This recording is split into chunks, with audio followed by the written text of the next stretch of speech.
Sebelum ceritanya dimulai, silahkan tulis di kolom komentar dari daerah mana saja teman-teman yang menonton cerita ini. Jangan lupa like dan subscribe agar channel ini bisa semakin berkembang dan bisa mempersembahkan cerita yang lebih menarik lagi. Udara lembab khas pesisir menyambut mereka begitu pintu mobil mewah yang disewa itu terbuka.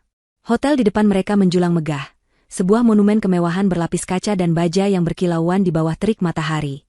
Olivia menarik napas panjang, mencoba menyerap aura damai dari deburan ombak yang terdengar sayup-sayup, berharap kedamaian itu bisa meresap ke dalam hatinya yang sudah lama bergolak. Namun, harapan itu sirna ketika saat suara tajam ibu mertuanya, Ibu Sari, memecah keheningan. "Dimas, suruh istrimu itu cepat sedikit. Jangan melamun seperti orang kampung baru lihat gedung tinggi. Cepat turunkan semua koper kita." Perintah Ibu Sari dari samping mobil, tangannya berkacak pinggang dengan gestur seorang ratu yang sedang memeriksa wilayah kekuasaannya. Dimas, suaminya, hanya mengangguk kecil dan memberi isyarat pada Olivia untuk bergegas. Tidak ada pembelaan, tidak ada kata-kata penenang. Hanya kepatuhan buta pada ibunya. Olivia menghela napas, kali ini bukan untuk mencari kedamaian, melainkan untuk mengumpulkan sisa-sisa kesabaran yang hampir habis. Ia turun dari mobil, gaun musim panas sederhananya tampak kontras dengan pakaian Ibu Sari dan Dina, adik iparnya, yang penuh dengan logo merek-merek ternama dari ujung kepala hingga ujung kaki. Seolah-olah mereka akan menghadiri peragaan busana, bukan memulai liburan keluarga. Olivia membuka bagasi dan mulai menurunkan satu persatu koper berukuran besar. Ada 4 koper besar dan beberapa tas jinjing. Semuanya milik Ibu Sari, Dina, dan Dimas. Miliknya hanyalah satu ransel kecil yang sejak tadi ia pangku. "Hati-hati dengan koper warna merah itu, Olivia. Itu isinya tas-tas baruku. Kalau sampai lecet, gajimu setahun pun tidak akan cukup untuk menggantinya," seru Dina dengan nada mengejek, sambil sibuk mengambil swafoto dengan latar belakang lobi hotel yang megah. Ia bahkan tidak menawarkan bantuan sedikitpun, hanya berdiri dan mengawasi Olivia seolah ia adalah pelayan pribadi mereka. Olivia tidak menjawab. Tangannya terus bekerja dengan efisien, menata koper-koper itu di atas troli yang sudah disiapkan oleh seorang bellboy. Bellboy itu menatap Olivia dengan sedikit iba, namun sebuah delikan tajam dari Ibu Sari membuatnya mundur teratur. Ibu Sari ingin menantunya sendiri yang melayani mereka. Ini adalah bagian dari pertunjukan kekuasaannya. Setelah semua barang tertata rapi di troli, mereka berjalan memasuki lobi. Lantai marmernya begitu mengilap, hingga memantulkan bayangan lampu kristal raksasa yang menggantung di langit-langit. Aroma bunga lili segar dan wangi parfum mahal menguar di udara. Beberapa tamu asing menatap mereka dengan penasaran. Mungkin mereka heran melihat seorang wanita mendorong troli penuh barang, sementara 3 orang lainnya berjalan lenggang di depannya dengan dagu terangkat. Olivia bisa merasakan tatapan itu, panas dan menghakimi, namun ia sudah mati rasa. Bertahun-tahun perlakuan seperti ini telah membangun sebuah dinding tebal di sekeliling hatinya. Mereka berhenti di tengah lobi yang luas. Ibu Sari berbalik, menatap Olivia dari atas ke bawah dengan pandangan merendahkan. "Kami akan cekin dulu. Kamu tunggu di sini. Bawa semua barang-barang dan koper milik kami ke kamar nanti, jangan sampai ada yang tertinggal, dasar wanita miskin tak berguna." Kalimat itu diucapkan dengan desisan pelan, namun tajamnya menusuk lebih dalam dari pisau. Setiap kata dirancang untuk menghina, untuk mengingatkan Olivia akan posisinya yang dianggap rendah dalam keluarga itu. Dina, yang berdiri di samping ibunya, tertawa kecil. Tawa yang dibuat-buat, penuh dengan kebencian. Untuk melengkapi penghinaan itu, ia melepas tas tangannya yang berat dan melemparkannya begitu saja ke arah Olivia. Ujung tas yang keras mengenai pipi Olivia, meninggalkan sensasi perih yang menyengat. "Ini, sekalian. Jangan lupa," katanya sambil tersenyum puas. Dimas melihat semuanya. Ia melihat tas itu mengenai wajah istrinya. Ia melihat kilat rasa sakit di mata Olivia. Tapi ia tidak melakukan apa-apa. Ia hanya membuang muka, seolah kejadian itu tidak pernah terjadi. Ia berjalan mengikuti ibu dan adiknya menuju meja resepsionis, meninggalkan Olivia sendirian di tengah lobi, di samping tumpukan barang-barang yang menjadi simbol status mereka, yang ironisnya dibiayai oleh wanita yang baru saja mereka hina. Itulah titiknya.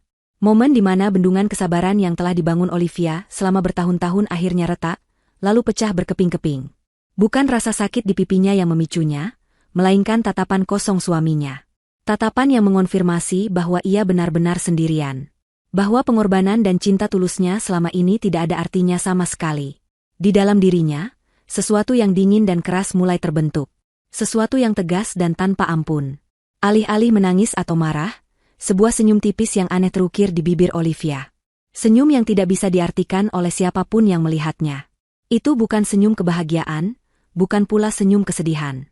Itu adalah senyum seseorang yang baru saja mengambil sebuah keputusan final.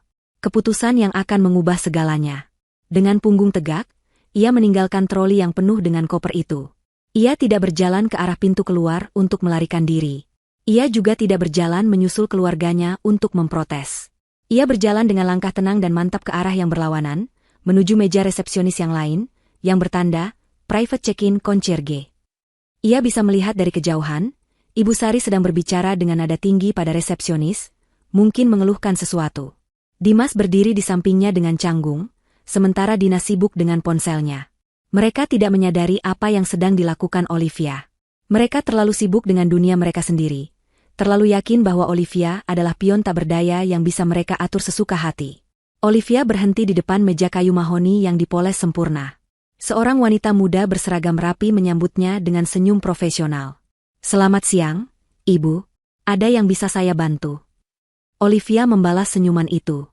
Ia meletakkan ranselnya di lantai dan mengeluarkan sebuah dompet kulit sederhana. Dari dalamnya, ia menarik keluar kartu identitasnya dan sebuah kartu kredit. Kartu itu bukan kartu biasa. Warnanya hitam metalik, tanpa batas limit, dan hanya diberikan melalui undangan eksklusif. Mata resepsionis itu sedikit melebar saat melihatnya. Ia mengenali kartu itu. "Selamat siang," suara Olivia terdengar tenang dan jernih, tanpa getar sedikit pun. "Saya Olivia, yang memesan Presidential Suite atas nama saya." Resepsionis itu langsung mengubah sikapnya. Senyumnya menjadi lebih tulus, dan postur tubuhnya menjadi lebih hormat. Ia segera mengetik nama Olivia di komputernya. "Ah, benar sekali, Nyonya Olivia. Selamat datang di hotel kami. Kamar Anda sudah siap. Suite terbaik kami dengan pemandangan laut." "Terima kasih," kata Olivia. "Saya ingin melakukan beberapa perubahan terkait tamu yang saya undang." "Tentu saja, Nyonya. Apa yang bisa kami bantu?" tanya resepsionis itu dengan sigap. Olivia menoleh sedikit, menatap punggung ketiga orang yang masih berada di meja resepsionis umum. Punggung suaminya, ibu mertuanya, dan adik iparnya. Mereka adalah keluarganya, namun hari ini, mereka hanyalah tamu. Tamu yang tidak diundang lagi.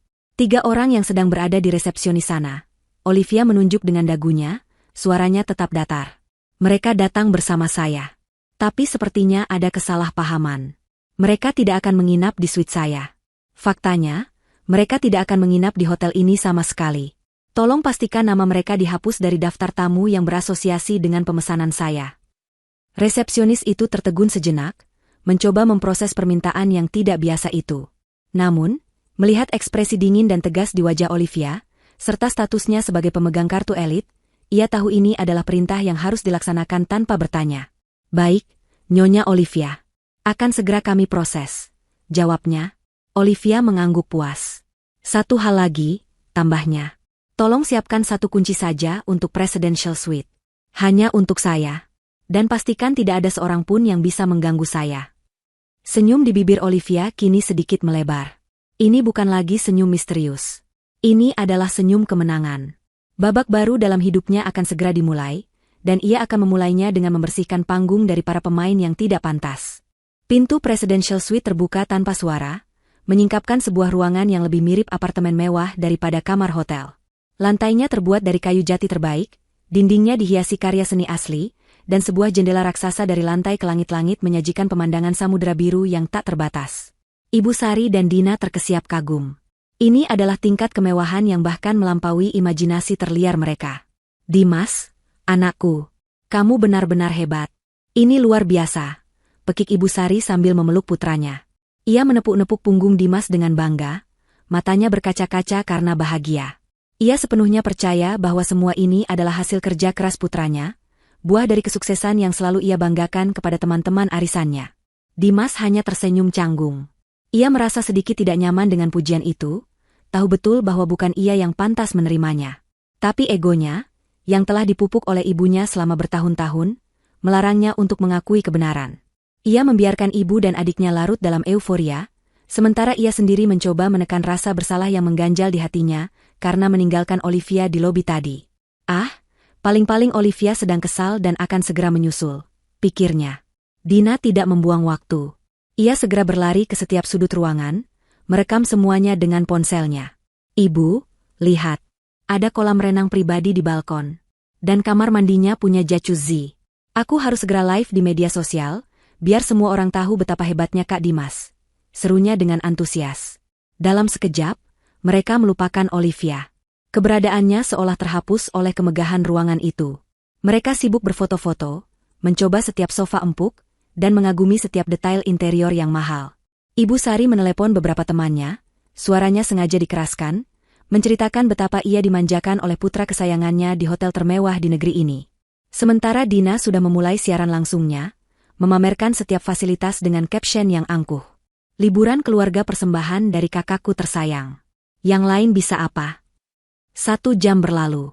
Mereka memesan layanan kamar, memilih menu-menu termahal tanpa melihat harganya.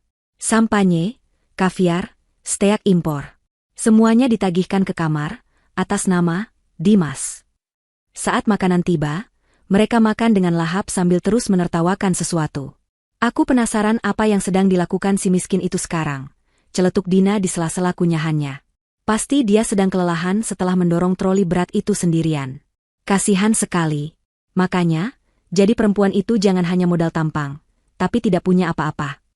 Ibu Sari mengangguk setuju. Biarkan saja. Itu pelajaran untuknya agar tahu diri. Dia pikir menikah dengan Dimas berarti dia bisa hidup enak tanpa berusaha? Dia harus tahu posisinya. Dia itu hanya menumpang hidup pada anakku. Semua ini, semua kemewahan ini, adalah milik Dimas. Milik kita. Dimas hanya diam mendengarkan percakapan itu.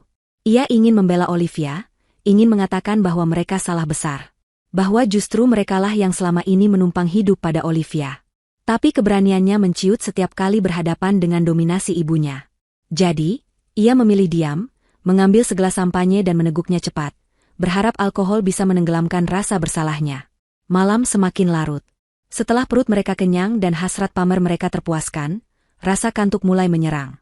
Mereka belum sempat membongkar koper, yang tentu saja mereka harapkan akan dilakukan oleh Olivia saat ia datang nanti. Ibu Sari memilih kamar tidur utama yang memiliki ranjang paling besar, sementara Dina mengambil kamar kedua yang memiliki akses langsung ke balkon. Dimas memutuskan untuk tidur di sofa ruang tengah, dengan alasan menunggu Olivia. Tepat saat mereka semua mulai terlelap dalam kenyamanan masing-masing, bel pintu berbunyi. Bukan ada bel biasa yang merdu, melainkan bunyi yang singkat dan tegas. Dimas, yang setengah tertidur, mengira itu adalah Olivia yang akhirnya datang. Ia bangkit dengan malas untuk membuka pintu. Namun, di ambang pintu bukan istrinya yang berdiri, melainkan 3 orang pria berbadan tegap yang mengenakan seragam keamanan hotel.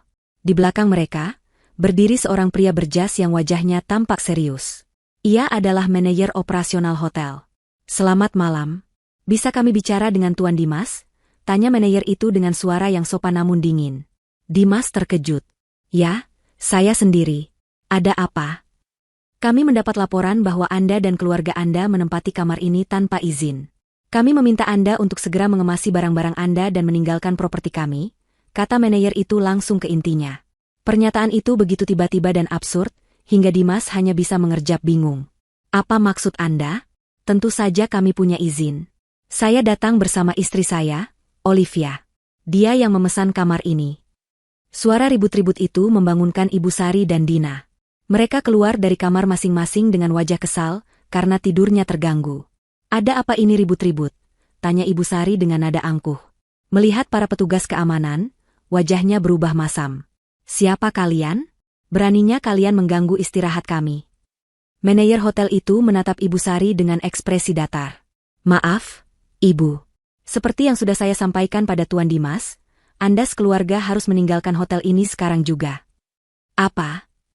Kamu sudah gila ya? Kamu tahu siapa kami? Anak saya yang membayar kamar termahal di hotel busuk ini. Bentak Ibu Sari, amarahnya meledak. Manajer itu tetap tenang. Ia memberi isyarat pada salah satu stafnya, yang kemudian maju sambil membawa sebuah tablet. Menurut data kami, kamar Presidential Suite nomor 1001 ini dipesan dan dibayar lunas oleh Nyonya Olivia. Dan beberapa jam yang lalu, Nyonya Olivia secara pribadi telah datang ke resepsionis dan membatalkan izin tinggal untuk semua tamu yang berasosiasi dengan pemesanannya. Wajah Ibu Sari, Dimas, dan Dina berubah pucat pasi. Nyonya Olivia menyatakan bahwa beliau tidak mengenal Anda sekalian dan menganggap kehadiran Anda di sini sebagai sebuah pelanggaran privasi dan penyusupan. Lanjut manajer itu, kalimatnya menusuk telak. Oleh karena itu, kami harus menjalankan prosedur dan meminta Anda untuk pergi. Tidak mungkin. Itu tidak mungkin. Olivia tidak akan melakukan itu, seru Dimas panik. Ia segera meraih ponselnya untuk menelepon Olivia, namun panggilannya langsung dialihkan ke pesan suara. Ini pasti salah paham. Dina ikut bersuara, nada sombongnya kini berganti dengan getar ketakutan. Kami keluarganya.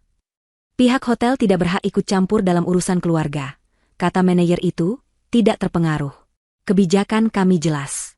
Tamu utama memiliki hak penuh atas siapa saja yang diizinkan tinggal di kamar yang ia pesan. Kami memberi Anda waktu 15 menit untuk berkemas. Jika tidak, kami terpaksa akan melakukan pengosongan paksa. 15 menit.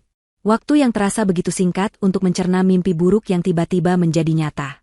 Dalam keadaan panik dan malu, mereka terpaksa memasukkan kembali barang-barang yang sempat mereka keluarkan. Pakaian mewah, sepatu mahal, dan semua benda yang menjadi simbol kebanggaan mereka, kini terasa seperti beban yang memalukan. Para petugas keamanan berdiri mengawasi setiap gerak-gerik mereka, memastikan mereka tidak mengambil apapun milik hotel. Proses pengusiran itu adalah sebuah parade kehinaan. Mereka digiring keluar dari suite mewah itu, berjalan melewati koridor panjang yang sunyi. Kali ini tidak ada lagi dagu yang terangkat angkuh atau tawa yang mengejek. Yang ada hanyalah wajah-wajah tertunduk yang terbakar oleh rasa malu. Pintu lift terbuka, dan mereka masuk bersama para petugas keamanan. Suasana di dalam terasa begitu menyesakan. Mereka tiba di lobi yang sama, tempat beberapa jam lalu mereka menghina Olivia. Lobi itu kini sepi, hanya ada beberapa staf yang sedang bertugas. Namun, tatapan para staf itu terasa seperti ribuan jarum yang menusuk kulit mereka. Berita tentang pengusiran tamu dari Presidential Suite pasti sudah menyebar dengan cepat. Troli berisi koper-koper mereka sudah menunggu di dekat pintu keluar, persis di tempat Olivia meninggalkannya. Akhirnya, mereka berdiri di luar pintu kaca otomatis hotel. Udara malam yang dingin terasa menusuk tulang, sangat kontras dengan kehangatan dan kemewahan yang baru saja mereka nikmati. Pintu kaca itu tertutup di belakang mereka, seolah mengusir mereka dari dunia fantasi dan melemparkan mereka kembali ke kenyataan yang brutal. Mereka terdampar di depan hotel bintang 5, di tengah malam, tanpa tempat tujuan. Ibu Sari akhirnya tidak tahan lagi. Ia terduduk lemas di salah satu kopernya, dan tangis penyesalan yang bercampur amarah pun pecah. Dina berdiri gemetar di sampingnya, sementara Dimas menatap nanar gedung hotel yang menjulang tinggi itu, menyadari betapa besar kesalahan yang telah ia perbuat. Di suatu tempat di lantai paling atas gedung itu, istrinya berada. Wanita yang telah mereka sakiti, kini memegang kendali penuh atas nasib mereka. Malam itu adalah malam terpanjang dalam hidup mereka. Setelah diusir dengan hina, mereka terpaksa menyeret koper-koper mereka di sepanjang trotoar yang remang-remang, mencari penginapan manapun yang mau menerima mereka tanpa reservasi di tengah malam. Setiap hotel berbintang yang mereka lewati, seolah mengejek kondisi mereka. Akhirnya, setelah 1 jam berjalan kaki dan menelan ludah pahit, seorang sopir taksi yang iba menunjuk mereka ke arah sebuah motel murah di pinggiran kota, sebuah tempat yang lebih cocok menjadi latar film horor daripada tempat peristirahatan.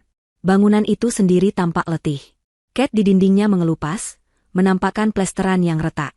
Lampu neon di lobi berkedip-kedip dengan suara mendesis, dan udara di dalamnya berbau apak, campuran aneh antara pemutih dan kelembapan. Resepsionis yang menjaga meja depan menatap mereka dengan tatapan curiga, sebelum akhirnya memberikan sebuah kunci kamar, setelah Dimas membayar dengan sisa uang tunai yang ia miliki. Kamar itu bahkan lebih buruk. Spraynya terasa lembab dan berdebu, pendingin udaranya berisik seperti mesin traktor, dan kamar mandinya memiliki noda-noda karat di sekitar keran. Ini adalah dunia yang berbeda 180 derajat dari Presidential Suite yang baru beberapa jam lalu mereka nikmati. Perbedaan yang begitu brutal itu membuat mereka tidak bisa tidur.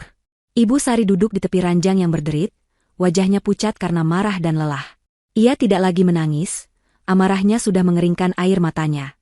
Ini semua salah perempuan itu. Desisnya, suaranya serak. Pasti dia sudah merencanakan ini semua. Dia sengaja ingin mempermalukan kita. Dimas, kamu lihat kan sekarang? Istrimu itu ular berbisa. Bagaimana bisa kamu sebagai suami tidak bisa mengendalikannya? Dimas tidak menjawab.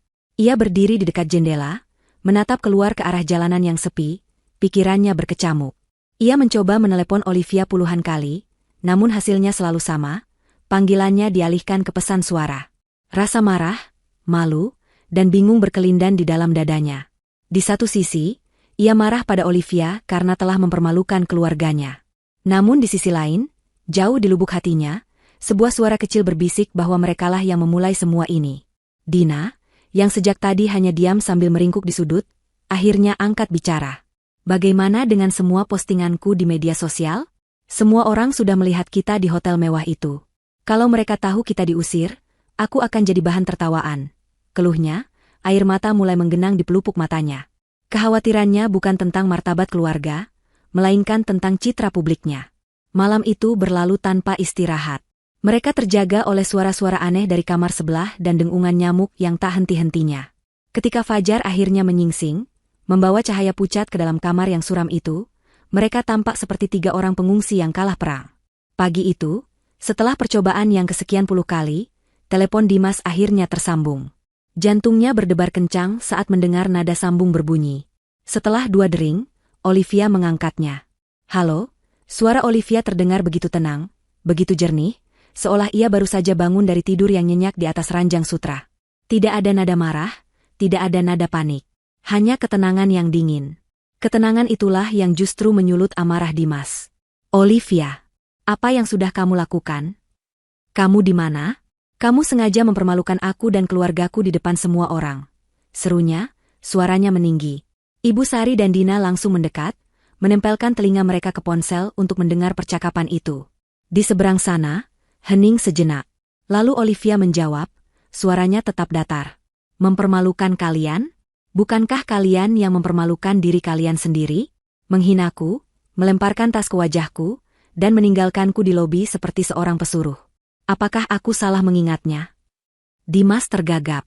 Itu hanya salah paham kecil. Kamu tidak perlu bertindak sejauh ini. Mengusir kami dari hotel di tengah malam? Kamu sudah keterlaluan. Keterlaluan?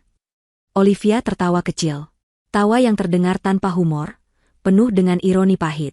Mari kita bicara tentang apa yang keterlaluan, Dimas. Keterlaluan adalah saat seorang suami diam saja ketika istrinya dihina oleh keluarganya sendiri. Keterlaluan adalah saat ibu dan adikmu menikmati fasilitas mewah yang mereka pikir kamu yang bayar, padahal kamu tahu betul dari mana uang itu berasal. Napas Dimas tercekat. Ibu Sari menatap putranya dengan kening berkerut, tidak mengerti arah pembicaraan itu. Aku yang membayar semuanya, Dimas, lanjut Olivia. Kali ini suaranya setajam es. Tiket pesawat kelas bisnis yang kalian nikmati, itu dari kartu kreditku. Uang saku jutaan rupiah yang kamu berikan pada ibu dan adikmu seolah kamu adalah seorang taipan. Itu uang yang aku transfer ke rekeningmu minggu lalu. Dan presidential suite seharga ratusan juta per malam itu? Tentu saja, itu juga aku yang bayar. Atas namaku. Olivia. Keheningan yang memekakan telinga memenuhi kamar motel yang sempit itu. Ibu Sari dan Dina menatap Dimas dengan mata terbelalak, menuntut penjelasan. Wajah Dimas menjadi sepucat dinding. Kebohongan besar yang telah ia bangun selama bertahun-tahun kini runtuh dalam hitungan detik.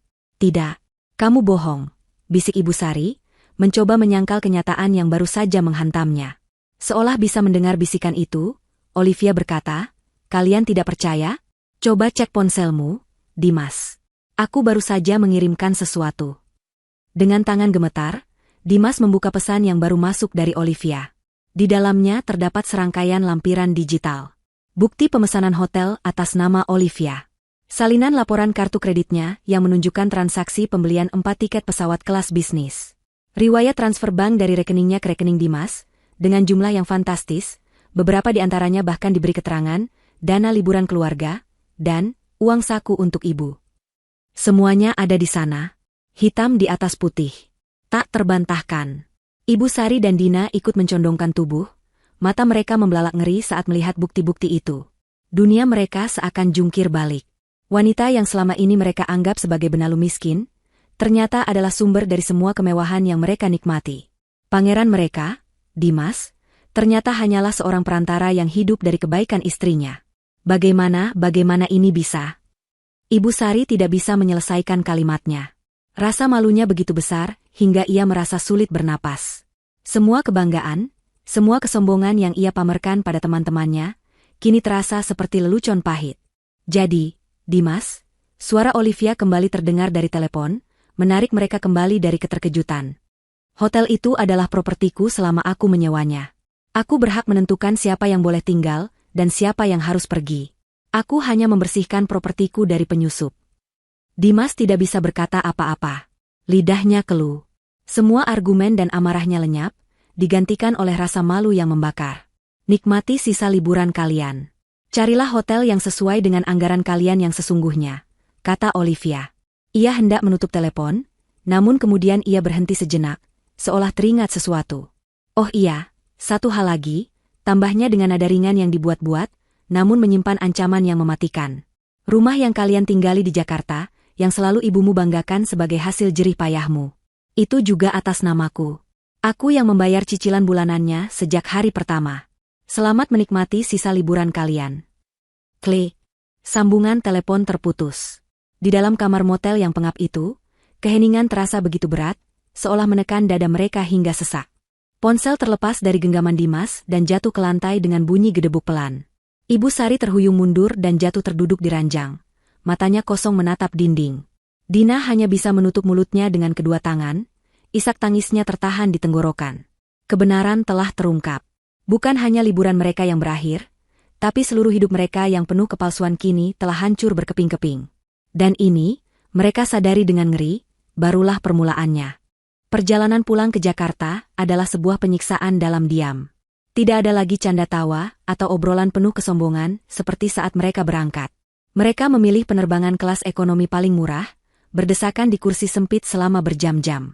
Ibu Sari lebih banyak memalingkan wajah ke jendela, menolak untuk berbicara. Dina terus-menerus menyeka air matanya di balik kacamata hitam besar. Sementara Dimas, ia hanya menatap kosong ke depan. Pikirannya dipenuhi oleh kalimat terakhir Olivia tentang rumah mereka. Setiap deru mesin pesawat seolah membisikkan kata-kata itu berulang kali, rumah itu juga atas namaku. Ketika mereka akhirnya tiba di rumah, suasana terasa aneh. Rumah besar bergaya modern itu, yang biasanya terasa seperti istana dan simbol status, kini terasa asing dan mengancam. Setiap perabotan mahal, setiap lukisan di dinding, setiap sudut yang pernah mereka pamerkan, kini seolah mengejek mereka, mengingatkan bahwa semua itu bukanlah milik mereka. Mereka mencoba untuk kembali ke rutinitas normal, berpura-pura bahwa mimpi buruk di liburan itu tidak pernah terjadi. Namun, kenyataan menampar mereka lebih keras dari yang mereka duga. Pukulan pertama datang keesokan harinya. Dimas pergi ke supermarket untuk membeli beberapa kebutuhan pokok, mencoba menciptakan ilusi bahwa ia masih kepala keluarga yang bertanggung jawab. Namun, saat di kasir, kartu debitnya ditolak. Saldo tidak mencukupi, kata kasir itu dengan suara datar. Dimas mencoba kartu kreditnya, dan hasilnya sama. Kartu diblokir. Dengan wajah memerah karena malu, ia terpaksa meninggalkan troli yang penuh belanjaan dan berjalan keluar dari supermarket dengan tangan hampa. Olivia telah memotong aksesnya. Semua kartu yang ia miliki ternyata hanyalah kartu tambahan yang terhubung ke rekening utama Olivia. Dengan satu panggilan telepon, Olivia telah membekukan seluruh akses finansialnya. Dimas kini benar-benar tidak punya uang sepeser pun. Pukulan kedua datang 2 hari kemudian, dan sasarannya adalah Dina. Pagi itu, Dina hendak pergi bertemu teman-temannya, sebuah upaya putus asa untuk mempertahankan citra sosialnya. Ia berjalan menuju mobil sport mini berwarna merah miliknya, kunci sudah di tangan. Namun, di depan gerbang, sebuah mobil derek sudah terparkir. 2 orang pria berwajah serius turun dan menghampirinya.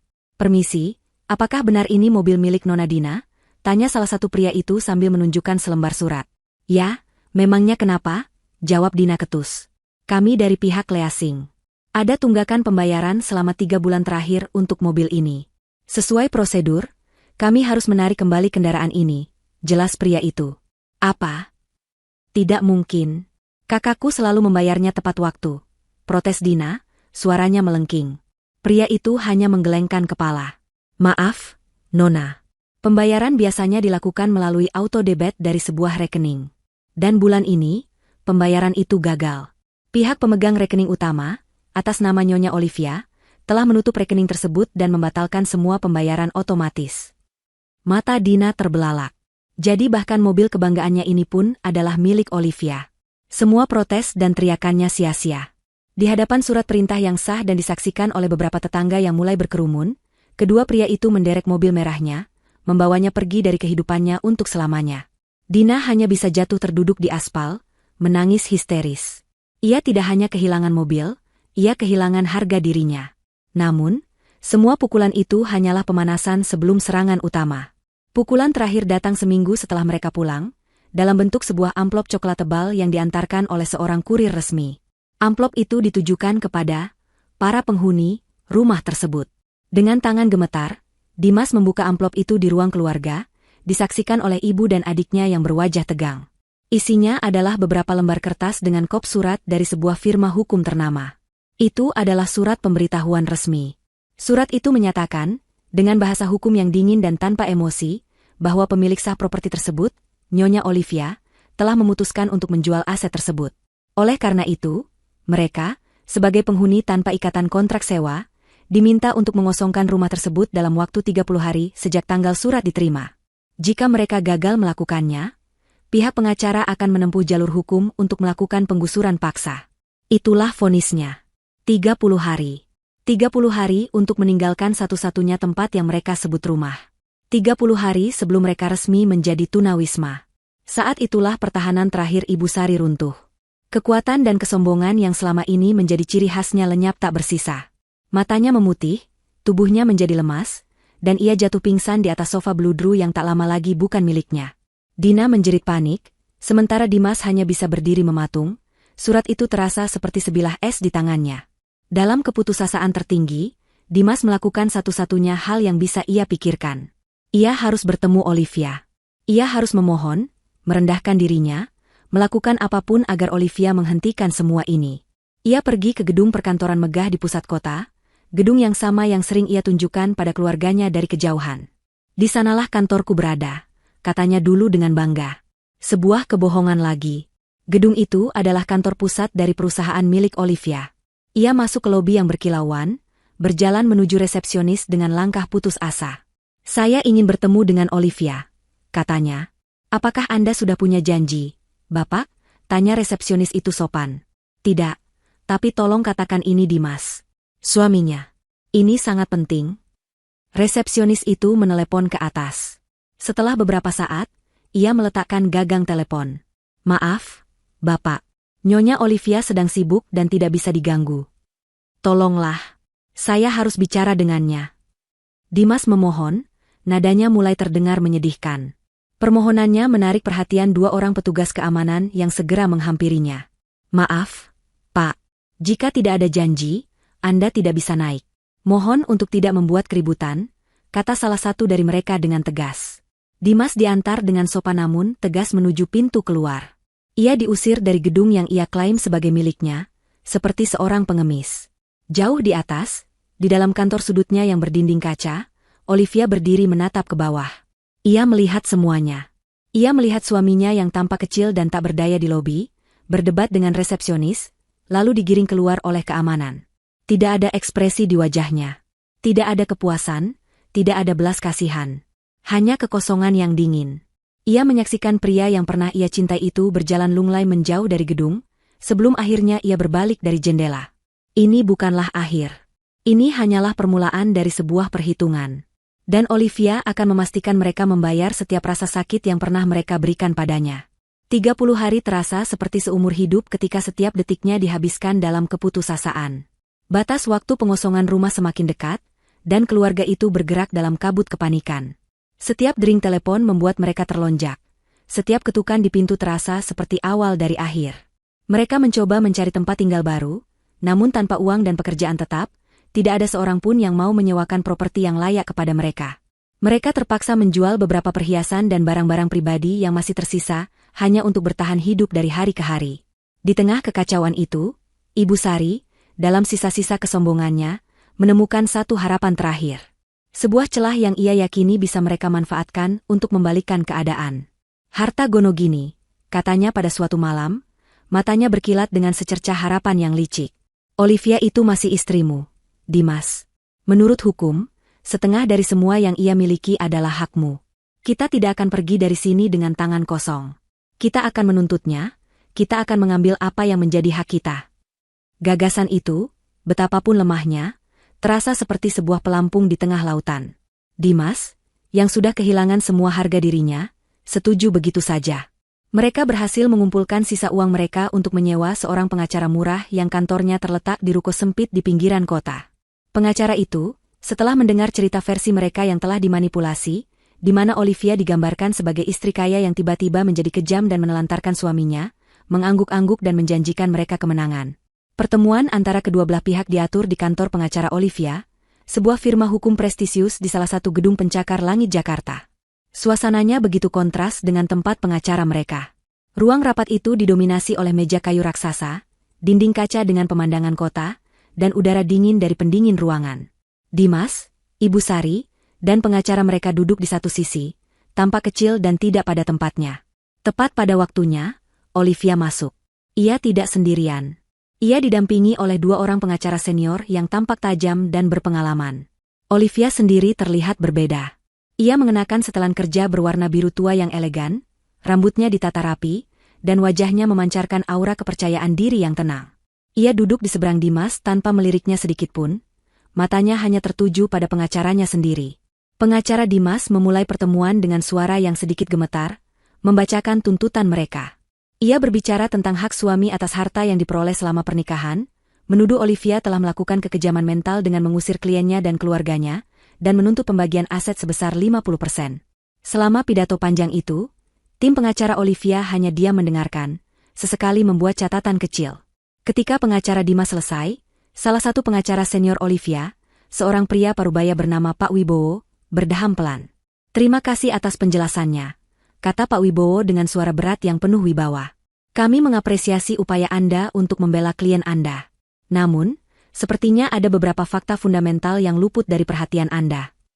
Ia kemudian memberikan isyarat kepada asistennya, yang meletakkan sebuah map tebal di atas meja. "Fakta pertama," lanjut Pak Wibowo sambil membuka map itu. "Ini adalah salinan perjanjian pranikah yang ditandatangani oleh Tuan Dimas dan klien kami, Nyonya Olivia, seminggu sebelum pernikahan mereka." Ia mendorong selembar dokumen ke seberang meja. Di sana, tertera dengan jelas tanda tangan Dimas di atas meterai. Perjanjian itu menyatakan dengan tegas bahwa semua aset, kekayaan, dan pendapatan yang dimiliki oleh masing-masing pihak sebelum dan selama masa pernikahan akan tetap menjadi milik pribadi masing-masing. Tuntutan harta Gonogini secara otomatis gugur. Pengacara Dimas membaca dokumen itu dengan wajah pucat. Dimas sendiri menatap kertas itu dengan nanar. Ia ingat menandatanganinya. Saat itu, ia sedang dimabuk cinta dan menganggapnya hanya sebagai formalitas. Olivia pernah berkata itu hanya untuk melindungi bisnis keluarganya. Dan Dimas, yang tidak ingin terlihat materialistis, menandatanganinya tanpa banyak bertanya. Ia tidak pernah menyangka kertas itu akan menjadi senjatanya yang paling mematikan. "Fakta kedua," kata Pak Wibowo, nadanya menjadi lebih tajam. "Klien Anda menuduh Nyonya Olivia melakukan kekejaman. Justru kami yang memiliki bukti sebaliknya." Ia mengeluarkan beberapa lembar foto cetak dari map yang lain. Foto-foto itu adalah tangkapan layar dari rekaman CCTV di lobi hotel, yang dengan jelas menunjukkan momen ketika Dina melemparkan tas ke wajah Olivia. Dan ini adalah rekaman audio dari beberapa percakapan telepon di mana klien Anda, Tuan Dimas, mengakui bahwa ia membiarkan istrinya dihina tanpa melakukan pembelaan. Dimas dan Ibu Sari tersentak. Mereka tidak tahu Olivia telah mempersiapkan semua ini. Pertahanan mereka runtuh bahkan sebelum mereka sempat berperang. Melihat lawan mereka sudah terpojok, Olivia akhirnya angkat bicara untuk pertama kalinya. Suaranya dingin, membelah keheningan di ruangan itu. "Semua itu belum seberapa," katanya, matanya akhirnya menatap lurus ke arah Dimas, tatapan yang begitu dingin hingga membuat Dimas bergidik. "Kalian datang ke sini menuntut setengah dari hartaku, seolah-olah kalian memberikan kontribusi. Mari kita bicara tentang kontribusi," kata Olivia. Ia mengeluarkan laptopnya dan menghubungkannya ke layar besar yang ada di dinding ruang rapat. "Ini," katanya sambil mengklik sebuah file, "adalah proposal bisnis yang diajukan suamiku, Dimas, 5 tahun yang lalu. Sebuah perusahaan rintisan di bidang teknologi. Ide yang bagus, tapi eksekusi yang buruk dan manajemen keuangan yang berantakan." Di layar, muncul grafik dan angka-angka yang menunjukkan kerugian. Laporan laba rugi yang semuanya berwarna merah. "Perusahaan ini seharusnya sudah bangkrut di tahun pertama," lanjut Olivia. "Tapi tidak. Karena ada investor bodoh yang terus menyuntikkan dana. Investor itu adalah saya." Ia menampilkan riwayat transfer dari rekening pribadinya ke rekening perusahaan Dimas. Jumlahnya miliaran. Dana segar yang masuk setiap kali perusahaan itu diambang kehancuran. "Dan ini bagian terbaiknya," kata Olivia, senyum sinis tersungging di bibirnya. Dimas selalu pulang dan bercerita pada ibunya bahwa perusahaannya mendapatkan proyek besar, bahwa bisnisnya meroket. Padahal kenyataannya, ia baru saja memohon kepada istrinya untuk menyelamatkan usahanya dari kebangkrutan. Uang yang ia pakai untuk membelikan kalian tas mahal dan mobil mewah bukanlah hasil kesuksesannya. Itu adalah uang belas kasihanku. Setiap kata yang diucapkan Olivia adalah sebuah tamparan bagi Ibu Sari. Topeng kebanggaannya terhadap sang putra direnggut paksa, lapis demi lapis, menampakkan kebenaran yang buruk rupa. Putranya, pangeran kebanggaannya, bukanlah seorang pengusaha sukses. Ia hanyalah seorang pria gagal yang hidup dari subsidi istrinya. Jadi, kata Pak Wibowo mengambil alih, suaranya kini terdengar seperti palu hakim. Bukan hanya klien kami tidak akan memberikan sepeser pun kepada Tuan Dimas, tapi kami justru akan melayangkan tagihan resmi. Kami akan menagih semua dana talangan yang telah diberikan Nyonya Olivia kepada perusahaan Tuan Dimas, yang statusnya adalah pinjaman bisnis tanpa jaminan. Totalnya, setelah dihitung dengan bunga, mencapai hampir 5 miliar rupiah. Palu itu jatuh. Ibu Sari terkesiap, tangannya mencengkeram dada. Dimas menundukkan kepalanya dalam-dalam, tidak sanggup lagi menatap siapapun. Pengacara mereka hanya bisa menelan ludah, benar-benar mati kutu. Mereka datang untuk menuntut, kini mereka pulang dengan lilitan utang yang mustahil bisa mereka bayar seumur hidup. Pertemuan itu berakhir. Olivia dan timnya berdiri, meninggalkan Dimas, Ibu Sari, dan pengacara mereka yang masih membeku di kursi. Saat berjalan melewati Dimas, Olivia berhenti sejenak. Ia tidak menatapnya, hanya berbisik dengan suara yang nyaris tak terdengar, "Sekarang kamu tahu rasanya tidak punya apa-apa. Selamat datang di duniaku yang dulu." Rumah besar itu akhirnya kosong. 30 hari telah berlalu. Di hari terakhir, Dimas, Ibu Sari, dan Dina menyeret sisa-sisa barang mereka keluar dari rumah yang pernah menjadi surga mereka. Setiap langkah terasa berat, diiringi oleh tatapan para tetangga yang penuh rasa ingin tahu dan cemoohan. Mereka pindah ke sebuah rumah kontrakan di sebuah gang padat penduduk di pelosok kota. Perubahan itu begitu drastis dan brutal. Rumah kontrakan itu hanya memiliki 2 kamar tidur kecil, 1 kamar mandi bersama, dan sebuah ruang tengah yang merangkap sebagai dapur. Dindingnya lembab dan berjamur, dan bau pengap seolah menempel permanen di udara. Tidak ada lagi pendingin ruangan sentral, hanya sebuah kipas angin tua yang berputar lambat dan berisik. Tidak ada lagi halaman luas, hanya sebuah gang sempit tempat anak-anak bermain bola dan ibu-ibu bergosip. Kehidupan mewah yang pernah mereka kenal kini terasa seperti mimpi yang jauh. Untuk bertahan hidup, mereka terpaksa melakukan sesuatu yang belum pernah mereka lakukan sebelumnya: bekerja. Kebanggaan dan gengsi yang dulu mereka junjung tinggi kini harus mereka buang jauh-jauh. Ibu Sari, yang dulu hanya menghabiskan waktunya di salon dan arisan, kini harus bangun sebelum subuh setiap hari. Ia menggunakan sisa keterampilannya untuk membuat kue-kue basah yang ia titipkan dari warung ke warung. Setiap hari ia harus berjalan kaki di bawah terik matahari, menawarkan dagangannya dengan senyum terpaksa, menahan rasa malu saat bertemu dengan orang-orang yang mungkin pernah melihatnya di majalah sosialita. Dina, si putri manja yang dulu hanya tahu menghabiskan uang, berhasil mendapatkan pekerjaan sebagai pelayan di sebuah toko baju di mall. Gajinya kecil, dan ia harus berdiri selama 8 jam sehari, melayani pelanggan yang cerewet dan kadang merendahkannya. Setiap malam ia pulang dengan kaki bengkak dan hati yang perih, teringat betapa mudahnya dulu ia menghabiskan gaji sebulannya hanya untuk sepasang sepatu. Dimas adalah yang paling menderita. Reputasinya sebagai pengusaha gagal dan pria yang hidup dari harta istri sudah menyebar di kalangan bisnis. Tidak ada satupun perusahaan yang mau menerimanya bekerja. Ia berakhir menjadi seorang pengemudi ojek online, menghabiskan harinya di jalanan yang panas dan berdebu, mengantar orang dan makanan untuk mendapatkan beberapa lembar uang puluhan ribu. Setiap kali ia melihat mobil mewah melintas, hatinya terasa seperti diremas. Penyesalan mulai meresap ke dalam tulang mereka. Namun, itu bukanlah penyesalan yang tulus atas perbuatan mereka terhadap Olivia. Itu adalah penyesalan egois karena kehilangan kenyamanan. Mereka tidak menyesal telah menyakiti hati Olivia. Mereka menyesal karena kehilangannya sebagai sumber kemakmuran mereka. "Kita harus meminta maaf padanya," kata Ibu Sari pada suatu malam, saat mereka bertiga makan malam dengan menu sederhana di lantai. "Kita harus merendahkan diri. Mungkin kalau kita memohon dengan sungguh-sungguh, hatinya akan luluh. Mungkin ia mau memaafkan kita dan setidaknya menghapuskan utang Dimas." Rencana itu pun disusun. Mereka akan mendatangi Olivia, menampilkan wajah paling menyedihkan yang mereka bisa, menangis, dan memohon pengampunan. Mereka berlatih apa yang akan mereka katakan, seperti aktor yang sedang mempersiapkan sebuah pertunjukan.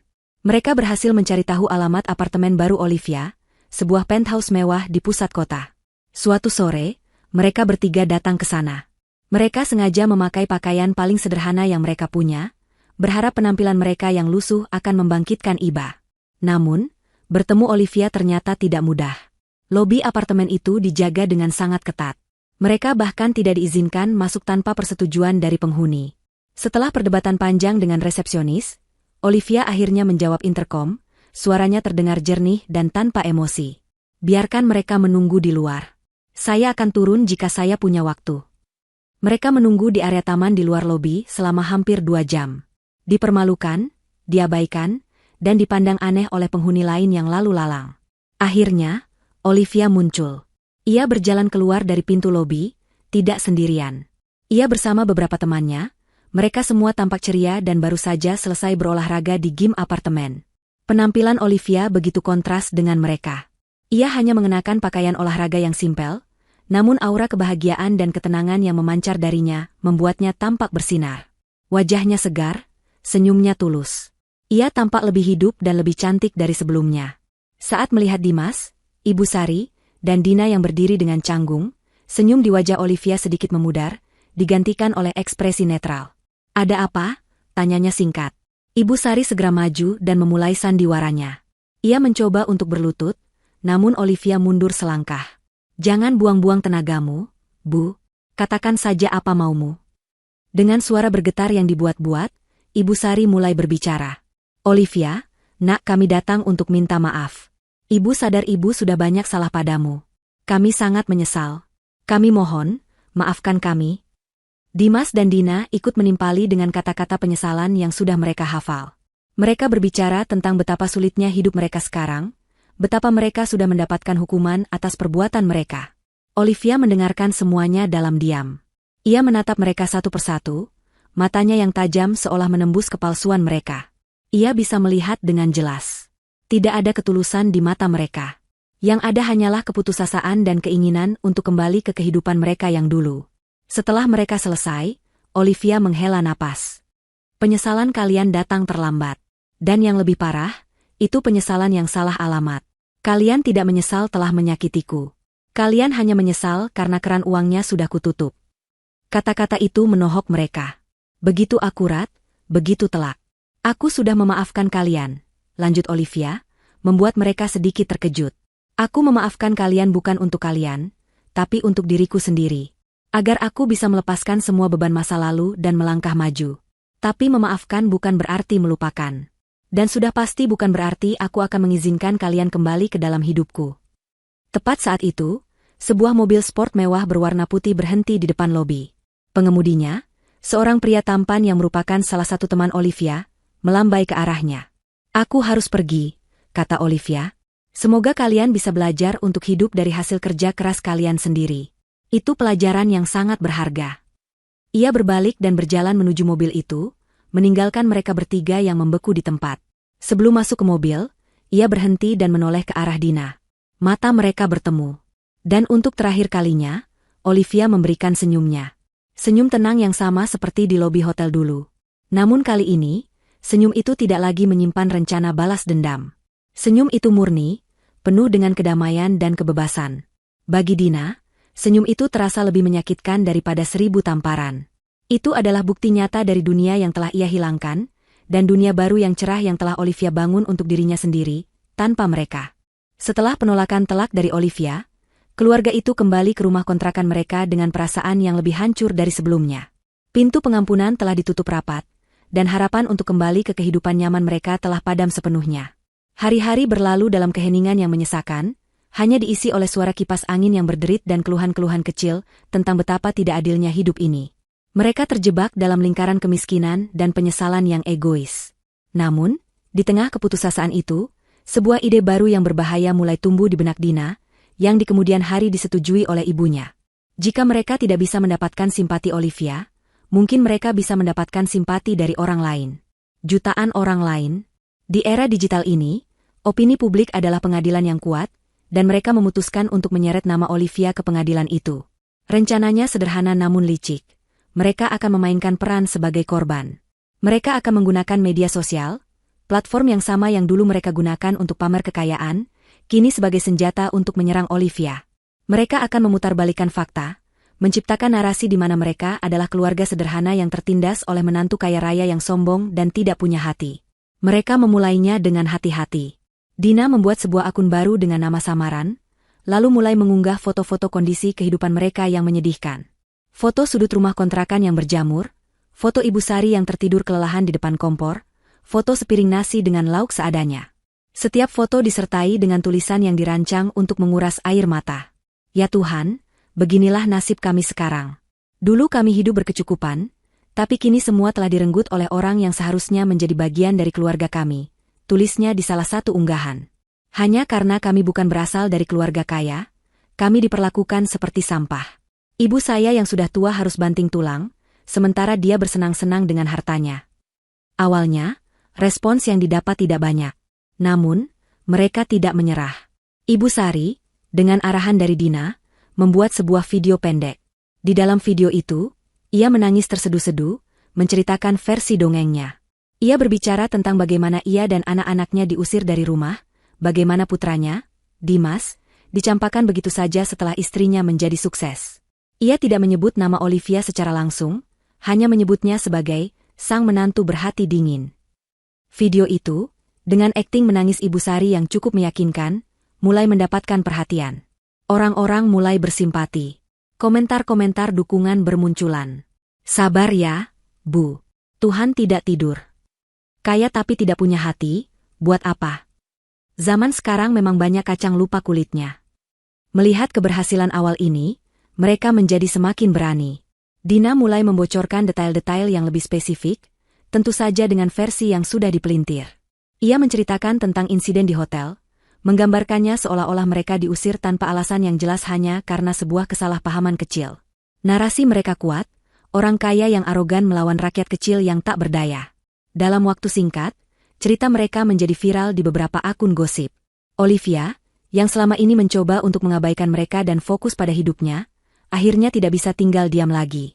Beberapa teman dan rekan bisnisnya mulai mengiriminya tautan ke unggahan-unggahan tersebut, bertanya tentang kebenarannya. Nama baiknya, yang telah ia bangun dengan kerja keras selama bertahun-tahun, kini diseret ke dalam lumpur fitnah. Ini bukan lagi masalah pribadi, ini sudah menyangkut reputasi dan kehormatannya. Suatu sore, di kantornya, Olivia memanggil tim pengacaranya. Wajahnya tenang, namun matanya memancarkan ketegasan yang tak tergoyahkan. Saya sudah cukup bersabar, katanya. Saya sudah memberi mereka kesempatan untuk memulai hidup baru dengan tenang. Tapi mereka memilih jalan ini. Mereka ingin berperang di depan publik. Baiklah, kita layani. Tapi kita akan melakukannya dengan cara kita, dengan fakta, bukan drama. Tim pengacara Olivia bergerak cepat dan efisien. Mereka tidak membalas dengan unggahan media sosial yang emosional. Sebagai gantinya, mereka menyusun siaran pers resmi, sebuah pernyataan klarifikasi yang dingin, profesional, dan didukung oleh bukti-bukti yang tidak bisa dibantah. Siaran pers itu kemudian dikirimkan ke semua portal berita besar dan diunggah di situs web resmi firma hukum tersebut. Isi siaran pers itu menghancurkan narasi palsu yang telah dibangun oleh Ibu Sari dan Dina. Poin per poin, setiap kebohongan mereka dibantah dengan bukti nyata. Pertama, mengenai tuduhan pengusiran yang kejam. Pernyataan itu melampirkan sebuah tautan video. Ketika diklik, video itu menampilkan rekaman CCTV dari lobi hotel dari berbagai sudut. Kualitasnya jernih, audionya jelas. Seluruh dunia kini bisa melihat dengan mata kepala sendiri momen ketika Ibu Sari menghina Olivia, dan puncaknya, saat Dina dengan angkuh melemparkan tasnya hingga mengenai wajah Olivia. Video itu menjadi bukti tak terbantahkan tentang siapa yang memulai provokasi. Kedua, mengenai narasi, wanita miskin yang menumpang hidup. Pernyataan itu melampirkan ringkasan laporan keuangan yang telah diaudit. Laporan itu menunjukkan aliran dana yang konsisten selama bertahun-tahun dari rekening pribadi Olivia ke rekening Dimas dan rekening bersama mereka. Tertera dengan jelas dana untuk cicilan rumah, pembelian mobil, biaya hidup bulanan, bahkan uang saku untuk Ibu Sari dan Dina. Terlampir juga bukti bahwa Olivia adalah investor tunggal yang menopang perusahaan Dimas yang terus merugi. Mereka bukan hanya tidak miskin, mereka hidup dalam kemewahan yang sepenuhnya dibiayai oleh Olivia. Ketiga, mengenai tuduhan ditelantarkan. Pernyataan itu menyertakan salinan perjanjian pranikah yang sah, membuktikan bahwa pembagian harta memang tidak berlaku. Juga dijelaskan bahwa proses perceraian diajukan oleh Olivia atas dasar perlakuan tidak menyenangkan yang berkelanjutan. Reaksi publik berubah secepat angin badai. Dalam hitungan jam, siaran pers itu menjadi berita utama di mana-mana. Video CCTV dari lobi hotel menjadi viral, ditonton jutaan kali. Opini publik yang tadinya bersimpati, kini berbalik 180 derajat menjadi kemarahan dan cemoohan. Akun media sosial samaran milik Dina diserbu oleh netizen. Kolom komentarnya, yang tadinya berisi doa dan dukungan, kini dibanjiri oleh hujatan dan makian yang paling kasar. Dasar tukang fitnah. Tidak tahu diri, sudah dibiayai malah menghina.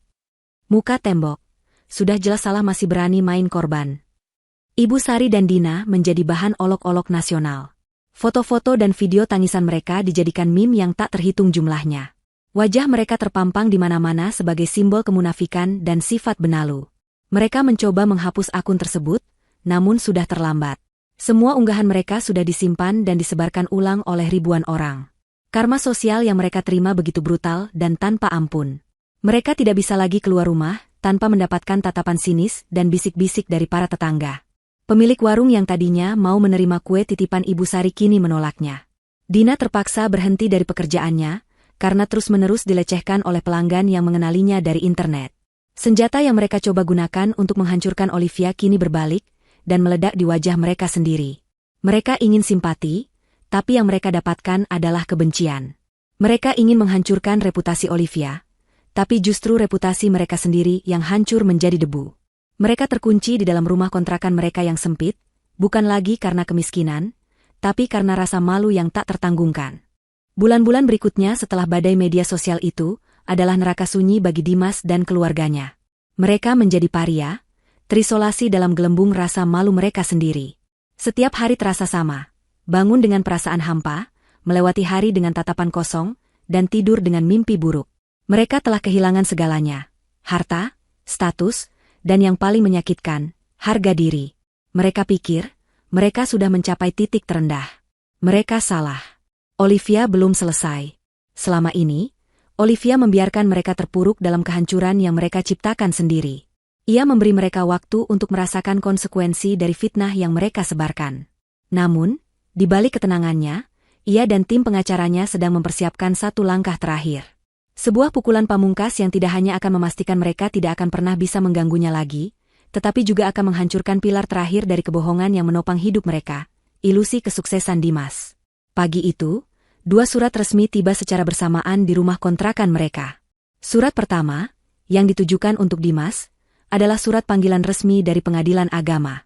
Proses perceraian yang diajukan Olivia telah memasuki tahap akhir. Tanggal sidang putusan telah ditetapkan. Ini adalah akhir resmi dari pernikahan mereka. Surat kedua, bagaimanapun, adalah yang benar-benar mematikan. Surat itu berasal dari firma hukum Olivia, ditujukan kepada Dimas sebagai direktur dari perusahaannya yang sudah mati suri. Isinya adalah surat somasi terakhir dan pemberitahuan penagihan utang secara hukum. Olivia, melalui pengacaranya, secara resmi menuntut pengembalian seluruh dana pinjaman bisnis sebesar 5 miliar rupiah, plus bunga yang terakumulasi. Surat itu memberikan waktu 14 hari bagi Dimas untuk melunasi utangnya. Jika tidak, mereka akan mengajukan gugatan pailit ke pengadilan niaga. 14 hari untuk membayar 5 miliar rupiah. Itu adalah sebuah lelucon yang tragis. Dimas bahkan tidak punya 500 ribu rupiah di sakunya. Gugatan itu adalah sebuah langkah yang diperhitungkan dengan cermat. Olivia tahu Dimas tidak akan pernah bisa membayarnya. Tujuannya bukanlah untuk mendapatkan uangnya kembali.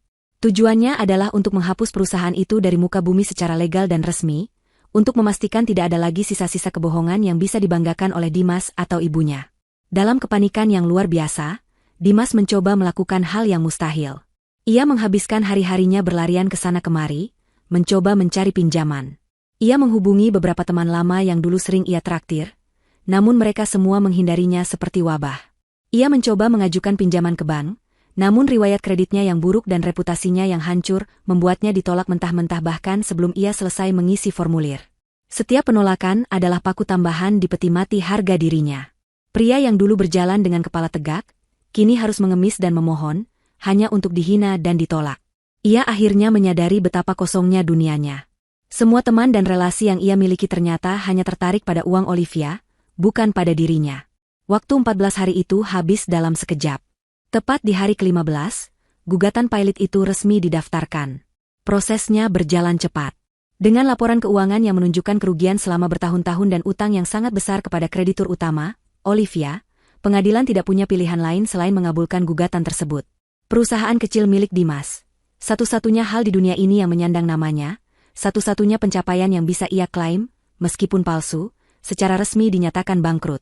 Berita itu, meskipun hanya berita kecil di kalangan bisnis, menjadi pukulan terakhir yang meremukkan tulang punggung keluarga itu.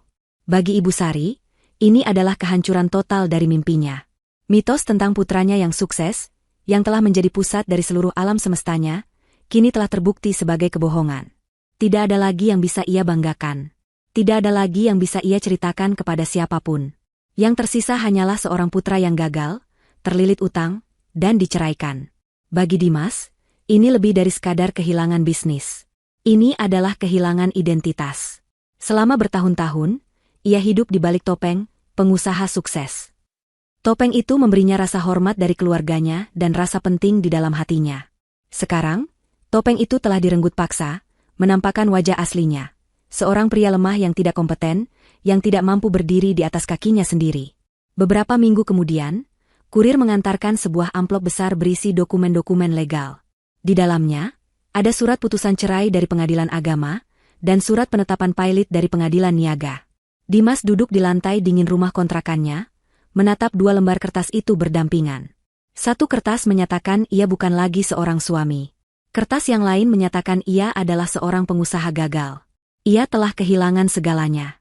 Istri, rumah, mobil, status sosial, perusahaan, dan masa depan. Ia kini hanyalah seorang pria tanpa apa-apa, dengan beban utang miliaran rupiah atas namanya yang akan menghantuinya seumur hidup. Tidak ada lagi yang bisa diambil oleh Olivia. Tidak ada lagi tempat untuk jatuh. Ini adalah dasar dari jurang terdalam.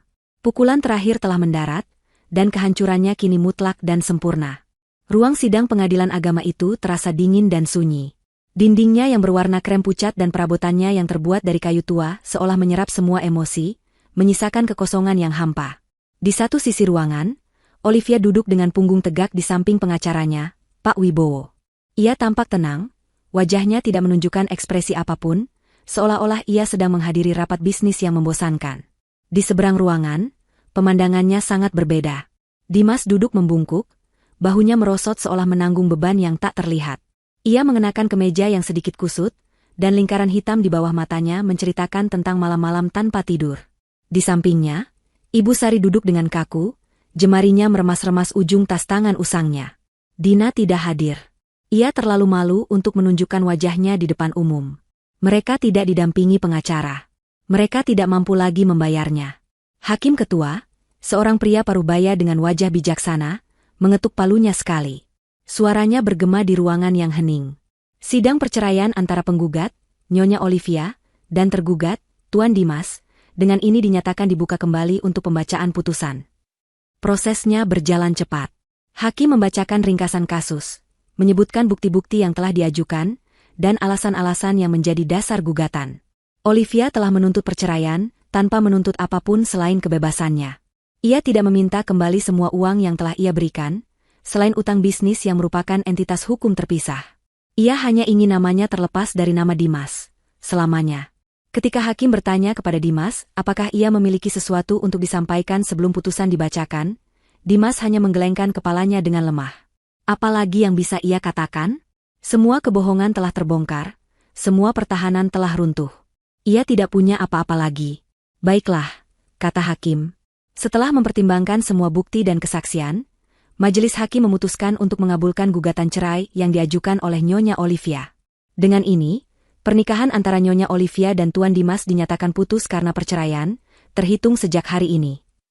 Palu diketuk 3 kali. Setiap ketukan terasa seperti paku yang menancap di peti mati masa lalu Dimas. Selesai. Semuanya sudah berakhir. Pernikahan yang pernah ia anggap sebagai tiket menuju kehidupan yang lebih baik, kini resmi berakhir dalam kehinaan. Olivia berdiri, mengangguk hormat kepada majelis hakim, lalu berbalik untuk pergi tanpa sekalipun menoleh ke arah Dimas. Baginya, ini hanyalah sebuah formalitas untuk menutup sebuah bab yang sudah lama ia tinggalkan. Namun, Saat Olivia dan pengacaranya berjalan menuju pintu keluar, sebuah suara serak menghentikan langkah mereka. Olivia, tunggu. Itu adalah suara Ibu Sari. Ia berdiri dengan tubuh gemetar, matanya yang sembab menatap Olivia dengan tatapan yang campur aduk antara putus asa dan permohonan. Dimas juga ikut berdiri, wajahnya penuh dengan penderitaan. Pak Wibowo mencoba menghalangi, namun Olivia mengangkat tangannya, memberinya isyarat untuk membiarkannya. Ia berbalik, menatap mantan ibu mertua dan mantan suaminya dengan ekspresi dingin. Ada apa lagi? Di luar dugaan, Ibu Sari melakukan sesuatu yang tidak pernah terpikirkan oleh siapapun. Wanita yang seumur hidupnya menjunjung tinggi harga diri dan kesombongan itu, perlahan-lahan menekuk lututnya. Ia jatuh bersimpuh di lantai ruang sidang yang dingin, tangannya terulur ke arah Olivia. Olivia, tolong ampuni kami. Isaknya, kali ini tangisannya terdengar tulus, lahir dari keputusasaan yang paling dalam. Tidak ada lagi sandiwara. Yang ada hanyalah seorang ibu yang hancur melihat putranya binasa. Saya tahu saya salah, saya buta karena kesombongan. Tapi tolong, jangan hancurkan Dimas sepenuhnya. Dia sudah kehilangan segalanya. Melihat ibunya bersujud, pertahanan terakhir Dimas pun runtuh. Ia ikut menjatuhkan dirinya di samping sang ibu, menundukkan kepalanya hingga dahinya nyaris menyentuh lantai. Sebuah gestur penyerahan diri yang total. Aku mohon, Liv, bisiknya lirih, suaranya pecah. Aku tidak meminta hartamu kembali. Aku tidak meminta apapun untuk diriku. Tapi utang itu akan membunuhku. Itu akan menghantuiku seumur hidup. Aku tidak akan pernah bisa bangkit lagi. Aku mohon, bebaskan aku dari utang itu. Anggap saja itu sebagai kompensasi atas semua rasa sakit yang pernah kuberikan padamu. Pemandangan itu begitu dramatis. Dua orang yang pernah begitu angkuh dan berkuasa atas dirinya, kini bersujud di bawah kakinya di sebuah ruang sidang yang sunyi, memohon belas kasihan. Beberapa tahun yang lalu, Olivia mungkin akan merasa puas. Ia mungkin akan merasakan gelombang kemenangan yang manis. Namun, yang ia rasakan saat itu hanyalah kehampaan. Ia menatap mereka, bukan lagi sebagai musuh, melainkan sebagai orang asing yang menyedihkan. Kemarahannya telah lama padam, digantikan oleh ketidakpedulian yang dingin. Mereka tidak lagi memiliki kekuatan untuk menyakitinya, dan karena itu, mereka juga tidak lagi memiliki kekuatan untuk memancing emosinya. Berdirilah, kata Olivia, suaranya datar. Kalian mempermalukan diri kalian sendiri. Mereka perlahan bangkit, wajah mereka basah oleh air mata. Kalian masih tidak mengerti, lanjut Olivia.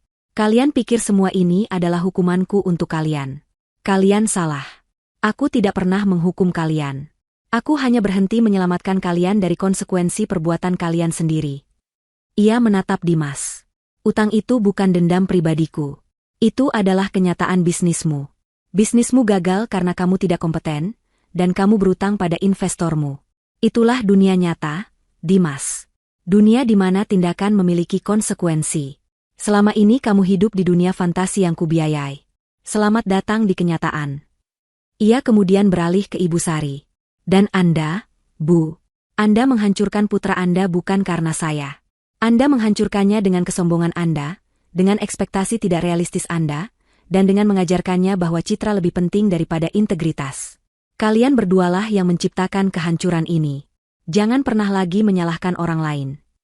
Olivia menarik napas panjang, sebuah penutup final. Aku tidak akan mencabut tuntutan utang itu. Anggap saja itu sebagai pengingat abadi atas pelajaran yang kalian dapatkan hari ini. Aku sudah selesai dengan kalian. Selamat tinggal. Tanpa menunggu jawaban, Olivia berbalik dan berjalan keluar dari ruang sidang, tidak pernah menoleh ke belakang lagi. Ia meninggalkan mereka berdua yang berdiri membeku. Tangisan mereka kini bukan lagi tangisan permohonan, melainkan tangisan penerimaan atas nasib mereka yang telah terkunci rapat. Babak dalam hidupnya yang melibatkan mereka benar-benar telah berakhir, ditutup dengan ketukan palu hakim dan gema kebenaran yang kejam. 1 tahun kemudian, di sebuah desa kecil yang terletak di kaki gunung, udara pagi masih terasa sejuk dan bersih. Seekor ayam jantan berkokok, memecah keheningan fajar. Di sebuah rumah panggung sederhana yang terbuat dari kayu, seorang wanita tua sedang sibuk di dapur, tangannya yang keriput dengan cekatan mengaduk adonan kue di dalam baskom besar. Wajahnya tidak lagi menunjukkan kesombongan, hanya guratan-guratan kelelahan dan kepasrahan. Dia adalah Ibu Sari. Kehidupannya telah kembali ke titik awal. Ia kembali ke desa kelahirannya, tempat yang dulu selalu ia hina dan coba ia lupakan. Setelah terusir dari kontrakan karena tidak mampu membayar,